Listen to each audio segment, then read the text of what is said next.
চট্টগ্রাম বন্দরে এসে পৌঁছেছে এলএনজি, এলপিজি ও গ্যাস অয়েলবাহী 4টি জাহাজ।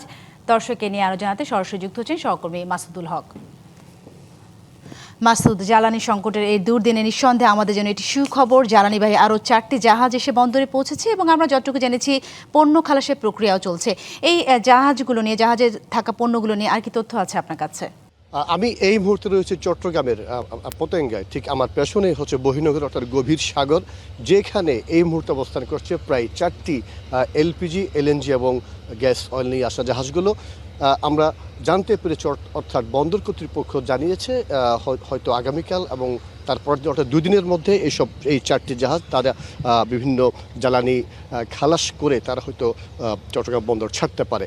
একই সাথে একটি তথ্য জানাতে চাই, সেটি হচ্ছে চলতি মাসে প্রায় 10টি জাহাজ এসছে diesel, LPG, LNG, gas oil নিয়ে, এবং তার মধ্যে 6টি জাহাজ তার ইতিমধ্যে তারা এসব জ্বালানি পণ্য খালাস করে তারা চট্টগ্রাম বন্দর ত্যাগ করেছে। একই সাথে আরেকটি তথ্য জানাতে চাই, গেল মাসে অর্থাৎ মার্চ মাসে প্রায় 39টি জাহাজ চট্টগ্রাম বন্দরে এসেছে।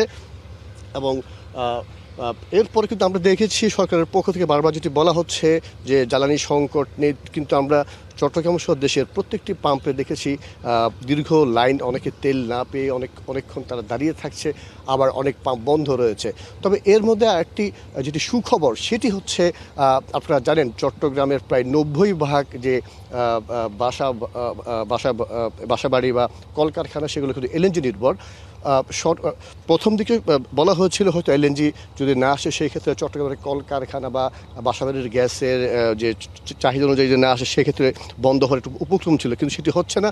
সরকার বিকল্প উপায়ে বিভিন্ন দেশ থেকে এলএনজি এবং এলপিজি যে আমদানি সেটি অব্যাহত রেখে। RICL TMX, যুগের পর যুগ স্থাপনা থাকে মজবুত।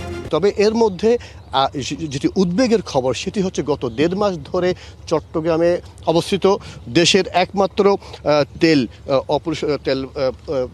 উৎপাদনকারী প্রতিষ্ঠান ইস্টার্ন রিফাইনারি, যেখানে গত 1.5 মাস ধরে ক্রুড অয়েল অর্থাৎ অপরিশোধিত তেল আসছে না, ফলে সেটি বন্ধ হওয়ার উপক্রম হয়েছে। হয়তো আসছে কালকের মধ্যে সেটি সাময়িকভাবে বন্ধ হয়ে যাবে। তবে যারা জ্বালানি বিশেষজ্ঞ, যারা জ্বালানির সংশ্লিষ্ট, তারা যেটি বলছেন, সরকারকে অবশ্যই বিকল্প পথে ডিজেল বা ক্রুড অয়েল যদি সরকার যদি না নেয়, সেই ক্ষেত্রে পুরো দেশে একটি তেলের যে সংকট সেটি আরও প্রকট আকার ধারণ করতে পারে। তো এই ছিল আমার কাছে চট্টগ্রাম বন্দর থেকে খবরাখবর। ধন্যবাদ আপনাকে।